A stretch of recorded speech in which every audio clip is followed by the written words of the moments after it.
Bienvenue à tous et merci de nous rejoindre sur Africa 24. Notre invité du jour est Sa Majesté Jean-Gervais Tshifizié, secrétaire général du Forum des Rois, sultan et chef traditionnel du continent africain. Bienvenue. Merci, merci. Merci d'avoir accepté notre invitation. Sa Majesté, vous vous êtes associé au CRAN, Conseil représentatif des associations noires de France, pour déposer une plainte contre les ONG Sherpa et Transparency International pour, dites-vous, acharnement contre des dirigeants africains dans l'affaire des biens mal acquis. Pourquoi avoir choisi maintenant pour déposer ces plaintes? Est-ce que c'est une réaction à la condamnation du vice-président équato-guinéen? Merci, ma fille. Je voudrais d'abord, avant d'aborder dans le but du sujet, remercier votre organisation, Africa 24, pour le travail que vous faites sur le continent. Le problème que vous évoquez, ce n'est pas dans le temps, mais nous avons décidé, le Forum des souverains et leaders traditionnels du continent africain a décidé d'étudier une formule pour voir dans quel cadre il y a un problème dont on parle, bien mal acquis. Mais nous avons aussi des biens très très mal acquis en Afrique par l'Occident. Donc nous sommes là pour chercher une formule. Si la formule est de porter plainte, nous allons la porter. Mais pour l'instant, nous sommes en train de chercher et de comprendre la situation réelle. Parce qu'il n'est pas possible que les pays africains pétroliers soient les seuls à être indexés, sinon poursuivis. Alors, mais qu'est-ce que vous attendez de cette plainte-là? Que les ONG soient condamnées, Sherpa et Transparency International? Nous ne cherchons pas, nous sommes des leaders traditionnels, nous ne cherchons pas de condamnation. Mais nous voulons tout simplement qu'on arrête d'harceler l'Afrique, qu'on arrête d'harceler nos chefs d'État, car quand on fait l'état des lieux, nous constatons que ceux qui sont poursuivis, c'est seulement le continent africain qui est poursuivi. Il n'y a plus de continent dans le monde où il y a ce genre de problèmes, c'est seulement l'Afrique. Et pourquoi ? Est-ce que ça veut dire que vous souhaitez finalement que les chefs d'État qui se rendent coupables de détournement de fonds publics ne soient pas jugés? Écoutez, nous avons nos tribunaux en Afrique, nous avons des organisations. Écoutez, je voudrais dire, mais pourquoi seulement orienter les plaintes contre les pays pétroliers? Écoutez, quels sont les pays qui sont accusés? Seulement les pays pétroliers, pourquoi? Il y a des conflits d'intérêts selon vous? Oui, mais bien sûr. Pourquoi les pays pétroliers? Quel type de conflit d'intérêts? Je pense qu'il doit y avoir. Ce sont des plaintes préméditées. Donc, les institutions juridiques vont faire leur travail. Parce que nous allons protéger nos enfants. Aucun chef d'État ne doit être poursuivi parce que son pays possède le pétrole. C'est pas normal.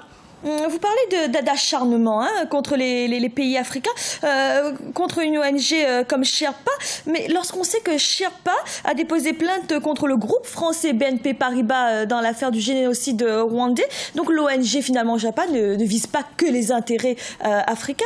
Oui, je le sais, mais moi ce que je dis, je fais l'état des lieux sur les pays qui ont été choisis, mais pourquoi on ne porte pas plainte contre le Mali? Le président malien ou bien le président ivoirien ou bien un autre président ou un pays où il n'y a pas de pétrole. Pourquoi? Quelle est cette coïncidence? Pourquoi les pays pétroliers?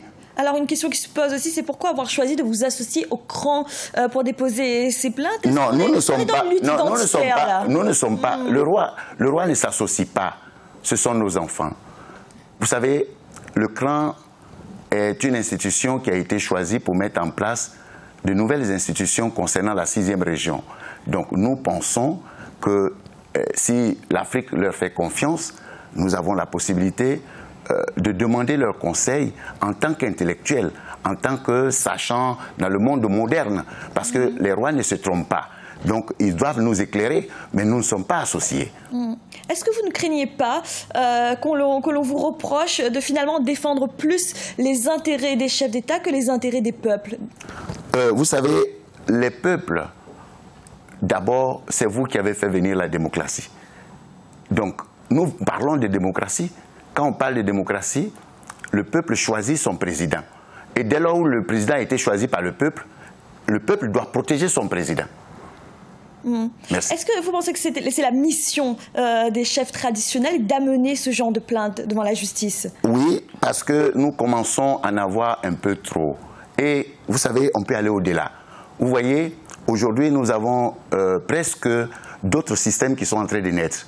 Des gens comme Safram, des structures comme Safram qui organisent les élections en Afrique. Et partout où ils organisent des élections, il y a des problèmes, il y a des guerres. Pourquoi? Et les rois doivent ouvrir les yeux.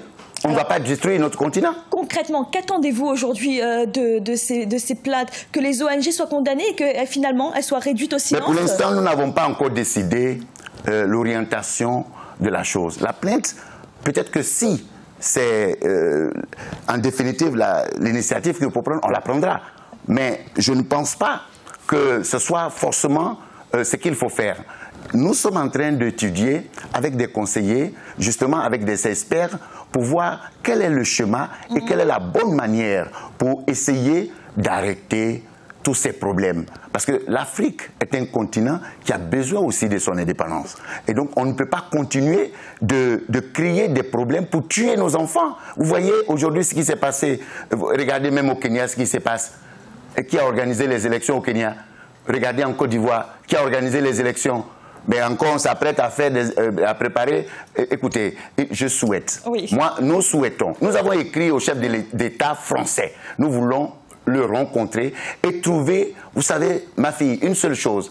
En Afrique, les rois et chefs traditionnels, avant 2007, n'étaient pas reconnus par les différentes constitutions africaines. Aujourd'hui, nous sommes reconnus dans les constitutions africaines et nous devons occuper nos places et nous devons faire de sorte que nos enfants soient respectés. Sa Majesté Georges-Hervé Chifizier, merci d'avoir répondu à nos questions. Merci. Alors, vous êtes venu avec votre suite, mais on va également laisser entrer, vous rejoindre les personnes qui vous ont habillé. Ils ont habillé la cour, pas le roi. Ce sont donc les personnes qui ont habillé la cour. Pas le roi. Voilà, pas le roi, la cour. On n'habille pas le roi. Merci. Roi, voilà, merci. C'était l'invité du jour. Merci de nous avoir suivis. À bientôt sur Africa 24. Merci. C'est bon? Ah oui. Alors par contre, je vais vous demander de rester sur le plateau parce que nous enchaînons.